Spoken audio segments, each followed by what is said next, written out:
დედობრივი ინსტინქტი და თვითგადარჩენის ინსტინქტი არის ძალიან ცდარად ფეხმოკიდებული ტერმინები ჩვენს ყოველდღიურ ლექსიკონში. იმიტომ რომ ადამიანს ინსტინქტები არ გააჩნია.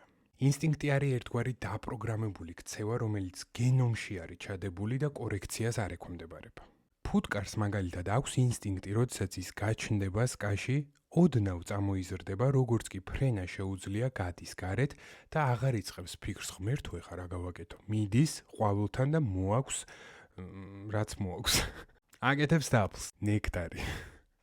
ნექტარი მოაქვს. რაც უფრო რთული, მაღალგანვითარებული და კომპლექსური არის ფსიქიკა, მით უფრო უკანა პლანზე მიდის მასში ინსტინქტები. ადამიანს რომ ჰქონდეს თვითგადარჩენის ინსტინქტი, სუიციდი არ იარსებებდა. მიუხედავად იმისა, რომ ძალიან ბევრ ცხოველში, მაგალითად პინგვინებში, გედებში, სუიციდი არის ერთგვარი რომანტიზაციის ობიექტი, ცხოველებში დადასტურებული სუიციდის შემთხვევა არ დაფიქსირებულა, იმიტომ რომ მათ აქვთ თვითგადარჩენის ინსტინქტი.